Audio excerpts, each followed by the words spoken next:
I'm heading out today, so please take care of the house. Here's the key. I was sick of my mother-in-law Megan's habit of dumping household chores on me like this. I asked my husband Richard to speak to Megan about it, but she managed to win over my father-in-law Brian with her crocodile tears, making the family accept that it's okay to pile chores on me. And you still haven't cleaned the bathroom. I wanted to shower before Brian gets back. Hey, I'm tired. Give me a massage. She started treating me like a housekeeper.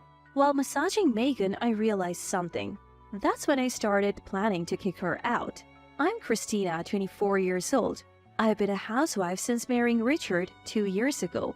I always dreamed of this lifestyle and was quite happy with it. Richard, whom I met in a college club, was surprisingly mature and cool for his age. He was initially quiet but turned out to be just shy. After a few group hangouts, he started talking to me. We found a lot in common, from hobbies to food preferences, and quickly became friends. Before long, we were hanging out alone more often than with our friends. He promised to me on my birthday in our junior year of college. We were dining in a somewhat fancy restaurant when I mentioned, "I'm 21 now, I should start thinking about a job." Richard's proposal was, "Well, why don't you work for me?" Knowing my dream was to be a housewife, Richard promised to work hard so that my dream would come true. We got engaged in college, but living together would wait until after graduation. That was the condition set by my parents. We used our savings from part-time jobs along with money our parents had set aside for our wedding. We decided not to rely on our parents for our new life, so we rented a small apartment we could afford on Richard's starting salary. The apartment was small and a bit far from the station, but married life was fun. Preparing breakfast and sandwiches for Richard, welcoming him home, having dinner, and sleeping together in our small bed were all enjoyable. Still, at that time, I wished for a slightly better life. Looking back, maybe we were happier living just the two of us. Everything fell apart 6 months ago. Richard's parents lived in New Orleans due to his father Brian's job, while Richard, my parents, and I lived in Boston. Brian got transferred back to Boston and they suggested buying a two-family home. Thinking, parents-in-law were in their 50s, healthy, and had no chronic illnesses. I accepted the offer thinking it wouldn't affect our lifestyle much. Living in a two-family home will be much better than directly sharing a space, I thought, and welcomed the idea. Brian had a well-paying job, so money wasn't an issue. Brian took care of most of the mortgage payments. For Richard, it was just like paying the rent we had always paid. So we were delighted to move into a bigger, detached house without changing our budget. We hadn't spent much time with Richard's parents, who always lived in New Orleans. We only met them at family gatherings or weddings. Despite this, we had high hopes, thinking, they're Richard's parents, they must be good people. Little did we know about Megan's challenging personality. We renovated a pre-owned duplex and were able to move in about 3 months after the in-laws suggested it. We moved in mid-December. Due to the layout, the more spacious first floor went to the in-laws. We took the slightly smaller second floor with a balcony. The entrances were separate. Next to the in-laws' entrance was a staircase that led to our own entrance. The in-laws were planning to move in April of the following year. They wanted to bring some of their furniture and clothes during the holiday season before the New Year. So we suggested celebrating New Year together. Brian said he was free starting the 28th, so even if they arrived on the 30th, we would have 2 days to settle in. We thought everything would be set by the night of the 31st if all 4 of us worked together, but only the stuff arrived on the 29th. The in-laws didn't show up until the evening of the 31st. Brian apologized, explaining that Megan had refused to come until the last minute. Megan saw the unopened boxes and said, "Oh, you left them like that?" We had considered unpacking but decided against it after discussing with Richard. When Richard explained, Megan lazily twirled her hair and said, "You could have unpacked." The unpackaging didn't finish that day. We had planned to dine in the spacious living room on the first floor but had to settle for our second floor home. The in-laws seemed to enjoy the meal and they relaxed in our living room afterward. Brian kept saying, "We need to unpack," but Megan said she was super tired from the move and just lounged on our sofa watching the New Year countdown on TV. With Megan unwilling to help, the 3 of us went to the in-laws' side to finish unpacking. When we came back to our place to toast the New Year, Megan was gone. We found her sleeping in our bedroom, still dressed. Both the living room and bedroom TVs were on, and she had helped herself to the champagne and mixed nuts I had set aside for toasting. Brian apologized, saying, Megan must have been really tired from the move. We did unpack right away, so please be understanding. I knew it wasn't Brian's fault. We let him sleep in our bedroom, and Richard and I slept in the living room. The next morning, Megan was the last to wake up, and Brian. To our surprise, after getting dressed, Megan told us she was going to meet some friends in Boston and quickly left while we were still unpacking. Brian was understandably upset about this, so ironically, Richard and I ended up calming him down. Late that night, Megan came back slightly tipsy and without any explanation, went straight to our bedroom and fell asleep. Angered by this as well, Brian said he was going to sleep on the sofa at in-laws' house and stormed out. The next day, Brian left to visit an executive in Boston who had helped him in the past. Megan woke up later and also went out with friends. Somehow, Megan returned in the evening with a cheerful Brian. Richard and I had managed to finish unpacking after the in-laws left, and Brian seemed pleased with the progress. We had mostly set up the in-laws' bedroom too, so they slept there that night, allowing me to finally sleep in my own bed. The next day, the in-laws headed back to New Orleans. After seeing them off, I felt suddenly exhausted. Lying on the living room sofa, Richard apologized. Mom is too free-spirited. I didn't think she would be like this. Sorry for making you do all the work, Christina. But once they have moved, they'll be living separately, so we won't have to deal with this anymore. I was frustrated with Megan, who had a habit of imposing her will on others, but I didn't complain, figuring it wouldn't matter much after the move. However, Megan's selfish behavior only escalated. When spring arrived, along with Brian's job transfer, the in-laws moved in, and again, I was expected to help unpack. About 2 months after they moved in, Megan started coming over to our house. Usually, after sending Richard off and finishing breakfast cleanup, Megan would arrive around 10 a.m., all dolled up. "Hey, I'm heading out today. Please take care of the house. Here's the key," she would say, handing me the key to her house before leaving. I reluctantly ended up doing the chores for their home too. Megan would typically return around 6 p.m., nonchalantly greet Brian, and retrieve the key from me. At first, it was just once a week, but Megan gradually increased the frequency of her visits, making me more and more responsible for their housework. One day, I told her, "I have my own chores. I can't do this anymore." Megan walked into my house, looked around, and said, "Everything's clean, isn't it? You get your chores done so quickly, Christina. You can handle ours easily," and left the key on the living room table before heading out. I decided it wasn't a good idea to bring this up directly with Brian, so I talked to Richard. After apologizing for Megan's behavior, he said, "You can ignore Mom's demands." "I can't just ignore them," I protested. Finally, Richard agreed to address the issue with Megan when Brian was around. They planned to talk during a meal on Brian's day off. As usual, Megan pretended to be engrossed in the TV while I was cooking. In the presence of Brian, Megan acts as if she is doing normal housework. During dinner, Richard said, "Mom, it's okay if you go out, but don't push your housework onto Christina." Brian immediately rebuked Megan. "Are you really doing that? We had an agreement not to be a burden to Richard and Christina. They have their own lives too, you know?" Then Megan burst into tears and said, "I want to help with housework too, but my back has been hurting lately. It's hard to bend over. That's why I've been asking Christina to help. I thought it would make it awkward for her if I were around, so I went out. I'm sorry, Christina." That's a blatant lie about her back hurting. Why? Because just last weekend, taking advantage of Brian being away on a business trip, Megan went out to play golf with her friends. People with bad backs don't go playing golf. But Brian, who was unaware of all this, said, "I see. I didn't know your back was bad. Christina, could you help with the chores until she feels better? I'll of course pay you extra for it." Brian's anger seemed to evaporate as he became concerned for Megan and turned to me for help. Richard seemed to understand as well, saying, So that's why." Once we were alone, back at our house next door, I told him Megan's back pain was a lie. "But Dad said he's giving us money, and you have always managed. So why not? We can be a bit laid back about our own stuff. I'll even tell Dad to make sure you get paid well, so you can buy whatever you want. Just give me a little more allowance in return," he said with a smile. Something we realized after parents-in-law moved here is that the father-son duo, Brian and Richard, are too kind-hearted. They have basic common sense and show anger when it's violated, but their kindness means they easily forgive Megan's filmsy excuses. Megan knew this, so she told convincing lies to get Brian and Richard on her side. Once Brian started giving her an allowance for housework, she began to neglect her chores even more.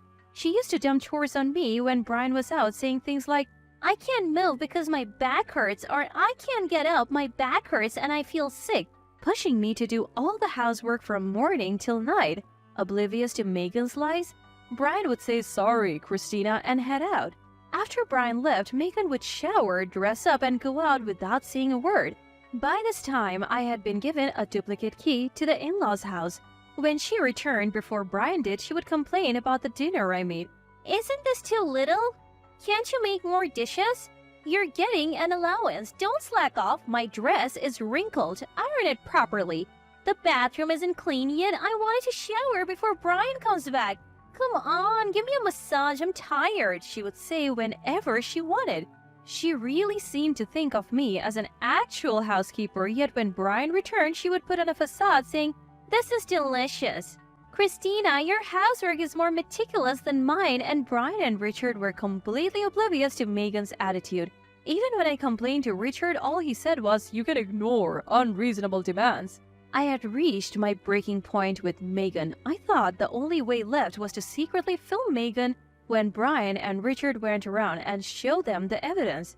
Just when I thought this, an unexpected opportunity arose. It was the day Brian returned from a business trip. As usual, Megan saw him off and went on a trip saying she was going sightseeing with friends. She returned earlier than Brian, as always, and told me to give her a massage because she was tired.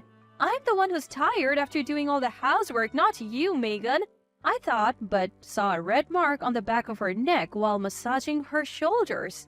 It looked like a hickey.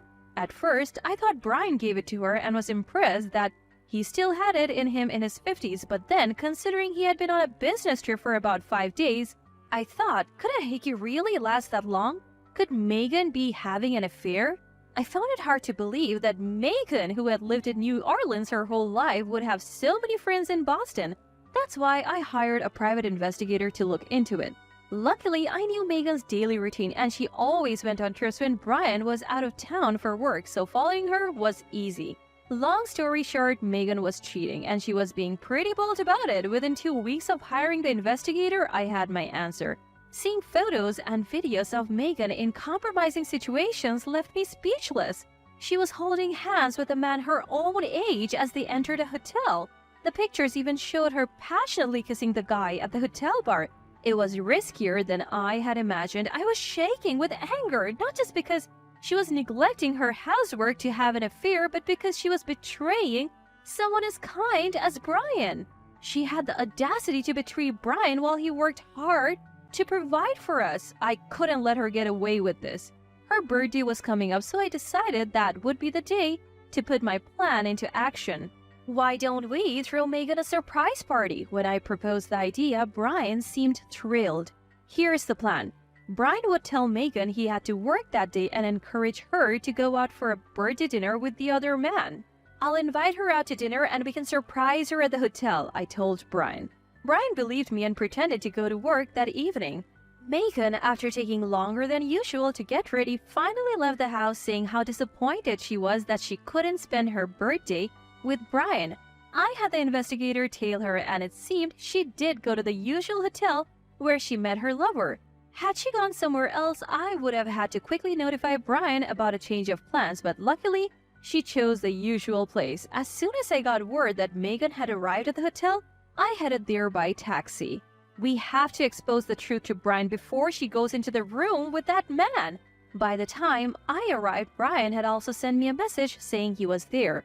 I knew where they were sitting from the investigator, so I told Brian we still have time before our reservation and led him to the bar. While walking to the bar, Brian was excited, asking things like, "Do you think Megan will like this gift? Do you think the surprise will go well?" It pained me to see his happiness, but I had to go through with my plan for his sake. Since I knew what Megan was wearing, I was able to identify her from behind. I chose a spot where we could clearly see her back. From there, I thought I'd be able to see Megan and the man as they moved, and sure enough, I could. About 20 minutes after sitting down with Brian, Megan, probably thinking about moving to a hotel room, wrapped her arm around the man's and started to work off in a flirty manner. I had a perfect view of Megan's profile. I glanced at Brian, wondering what if he hadn't noticed. Brian was staring, lost for words. Then after about 5 seconds of shock, Brian ran after Megan, catching her by the arm near the bar's exit. What?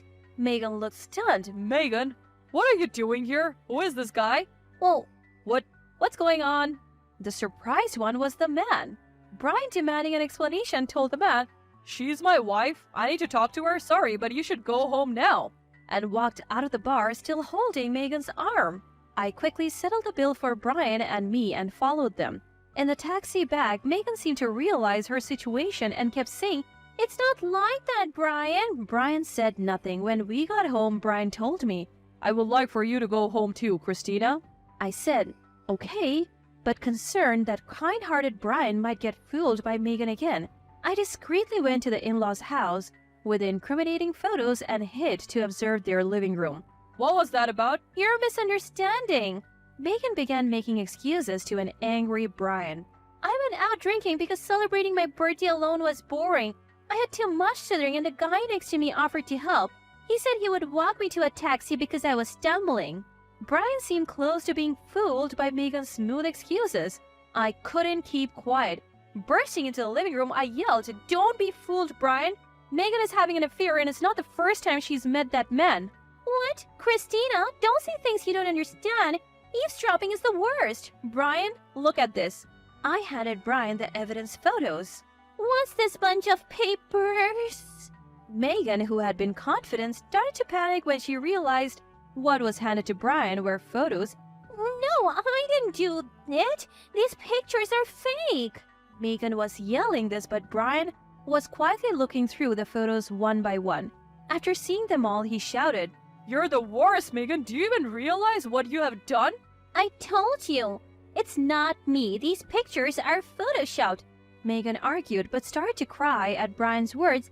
How could Christina Photoshop pictures of you with a guy you just met today? "I was lonely. You're always busy with work." She tried to master her usual crocodile tears. Brian just silently stared at her. Just when it seemed like Brian might fall for Megan's act again, Richard, who had just come home from work, entered the living room. Oh, is Christina here? I came looking for her because she wasn't home. Wait, why is Mom crying? Wordlessly, Brian handed the photos to Richard. Megan tried to snatch them back, but Richard was quicker. What's this? As you can see, it looks like Megan has been having an affair. "It's not what it looks like. The devil made me do it, Richard. You understand, right?" As Megan tried to cling to Richard, he swatted her away. Don't touch me! Megan collapsed in exaggerated tears. Brian then said forcefully, Get out! "I won't. Absolutely not. Please forgive me, okay? She repeated, but Brian ignored her. Megan must have realized that saying anything more was futile. She got up weakly and started packing her things. Finally, she yelled at Brian, "Fine. He listens to me and only loves me. I'm happier with him," and stormed out of the house, but it seemed she couldn't get in touch with the other man. It seems like he thought Megan was single and vanished before getting slapped with alimony for the affair. Megan returned the next day and tearfully apologized to Brian, saying, "I'm sorry." This time, it wasn't her exaggerated sobbing ad. As she left the house, she seemed genuinely remorseful. Still, Brian didn't forgive Megan. He changed the locks on their house that same day and kicked her out for good. Half a year has passed since then, and my parents-in-law have divorced. Megan was adamant about not divorcing, saying things like, "I'll fight it in court." But since she was 100% at fault, she couldn't get a lawyer to take her case seriously, so they divorced. There was no alimony claim against Megan and likewise no division of property. Since I was the one who initiated their divorce indirectly, I apologized to Brian for it. He thanked me, saying, I'm glad you told me. I didn't know she was that kind of woman. Thanks to you, Christina, I found out. When he found out I had used a private investigator, he asked, Do you know who the guy is? I did. So when I told him, Brian said he met the guy. A graduate student who thought Megan was a single 40-year-old. He profusely apologized, saying he has no idea she was married. Brian chose not to demand alimony from the guy as long as he never met with Megan again. The man agreed, saying I had no intention of meeting her again, even if she became single. Megan, who had been living off Brian's credit card, was struggling to make ends meet after being thrown out without any division of property. She regularly showed up near our place asking Brian and Richard for forgiveness and even for money. I have also been approached a few times with Megan asking me to help them reconcile. Brian, now fed up with Megan, sold a house that was under mortgage and bought a new one elsewhere. Both Brian and Richard considered moving out but decided against it, as I had no issue with kind-hearted Brian, and it would be hard for him to live alone. Since moving to the new place, Megan hasn't bothered us and we're living happily. Brian always compliments me on my housekeeping, and ever since finding out that I'm pregnant last month, both Richard and Brian have been helping out more around the house, while my first pregnancy and the upcoming birth do make me anxious. The stress-inducing Megan is gone, and with kind Richard and Brian around, I think everything will be okay.